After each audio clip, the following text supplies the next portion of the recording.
de menacer un député de la République parce que j'ai des positions qui ne conviennent pas. Je peux comprendre qu'on n'aime pas mes positions. Je suis le député des 158 Français qui habitent Israël et je compte bien les défendre du mieux que je puisse. Mais aujourd'hui, il y a ce nouvel antisémitisme qui s'appelle l'antisionisme, la haine d'Israël, et qui dépasse aujourd'hui les bornes, puisque on menace de me tuer. Je vous rappelle qu'en France, on a tué des Français parce que juifs, Mireille Knoll, Sarah Halimi, Hyper Cacher, le col de Toulouse. Donc je suis pas inquiet je suis évidemment inquiet pour moi, ma sécurité. Je fais confiance malgré tout à la République pour assurer ma sécurité. Je suis inquiet pour la France.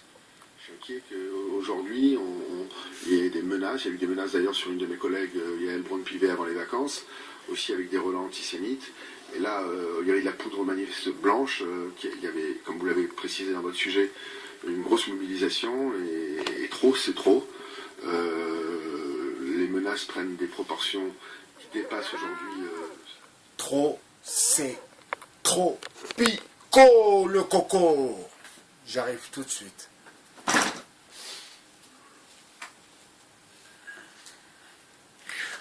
Alors, le meilleur Habib,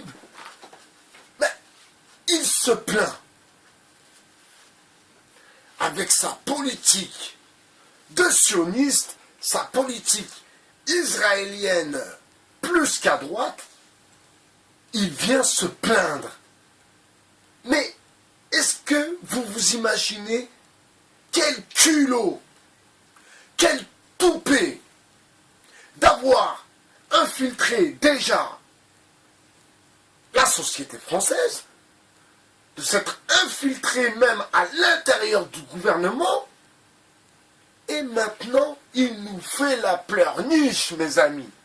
Donc, cette vidéo va s'appeler Habib Meyer, partie 2. Habib Meyer.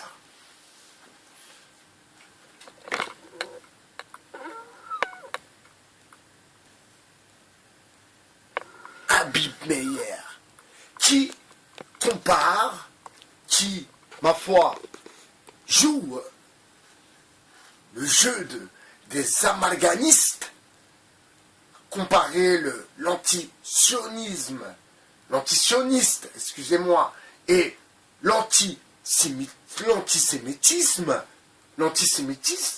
qui n'a rien à voir, totalement rien à voir. Donc, il vient, si vous voulez, il vient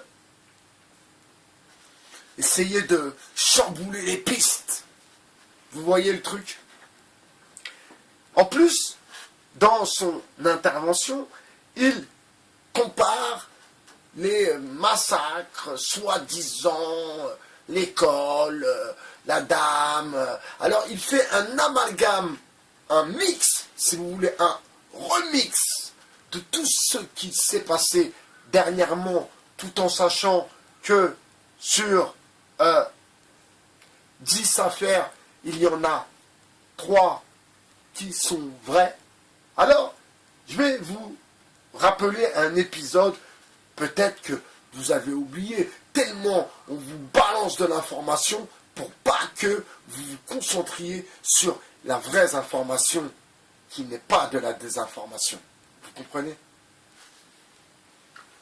Sur ce rabbin de la synagogue de Marseille, je crois. Je ne me souviens plus quel arrondissement, mais c'est à Marseille. Donc ce rabbin s'est plaint d'avoir reçu des appels téléphoniques de menaces. Ensuite, il a été agressé et il a été porté plainte et il a fait voir les blessures qu'il a reçues par des antisémites, les coups de téléphone, les menaces, les SMS, etc., etc. Sauf que la police française travaille bien. La police française est remontée jusqu'au couteau de cuisine de la synagogue. D'accord? Donc le couteau qui a été utilisé pour blesser ce rabbin est un couteau qui provient de la synagogue. Alors, par la même occasion, la police enquêta sur les fameux SMS. Eh bien, ces SMS étaient bidons aussi et étaient envoyés par la victime. Vous comprenez? Donc, Habib Mayer, t'es bien gentil. T'es bien gentil. À moi, tu m'as rien fait, excuse-moi. Même si ton discours de la pleurniche me touche au plus profond. Car tu es un manipulateur comme le reste de tes congénères. Vous venez me faire la pleurniche. Et vous comparez l'antisémitisme avec l'antisionisme. Non mais, c'est sérieux, c'est pour rigoler, c'est pour le fun, c'est quoi le délire? Donc je reviens sur la vidéo que j'ai faite tout à l'heure. Les nationalistes sont là, avec les gilets jaunes. Mais on ne laisse pas les gens, ou les gens ne s'expriment pas sur l'idée même du zionisme. Vous comprenez? Alors, ne pas oublier que celui qui se fait appeler Serge le Talmudiste, que, ma foi, le Talmud est un livre qui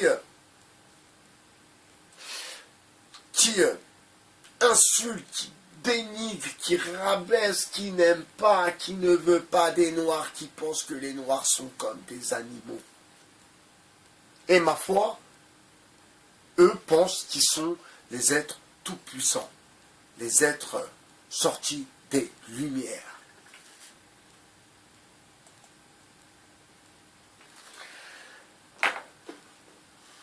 Pour essayer de voir si des éléments communs, ces deux hommes qui avaient été élus presque au même moment, voilà, qu'est-ce qui les rassemble, qu'est-ce qui les désunit. On parlera avec vous évidemment dans quelques instants de Donald Trump, mais d'abord retour évidemment sur cette décision, celle du président des États-Unis de reconnaître Jérusalem comme capitale d'Israël.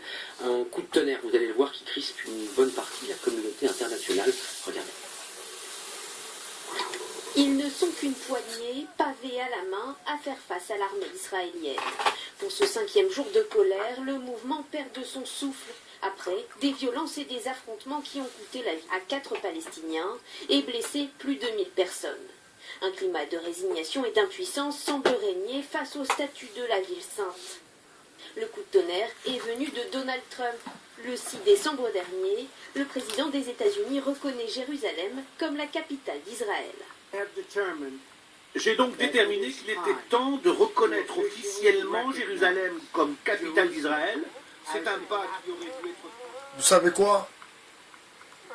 Je pense sincèrement que cette décision de reconnaître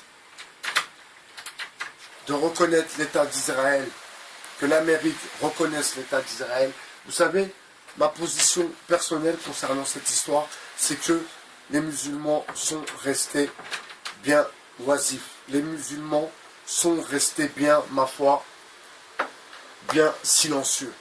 Alors que normalement, avec ce qui s'est passé en Palestine, normalement, nous n'aurions pas dû laisser passer cette histoire de déplacer l'ambassade américaine en Israël. Nous n'aurions jamais dû laisser passer cette histoire. Et je pense sincèrement, c'est pas avec le recul parce que je le pensais déjà, mais je pense sincèrement que nous jouons une place de soumis. Une place de soumis. Que l'entité sioniste décide de récupérer des territoires qui ne sont pas les siens et de plus installe l'ambassade des États-Unis, c'est un scandale. Et là, pour le coup, je fais appel pas spécialement à vous, je fais appel aussi à ces dirigeants arabes qui, ma foi, n'ont pas plus manifesté que ça.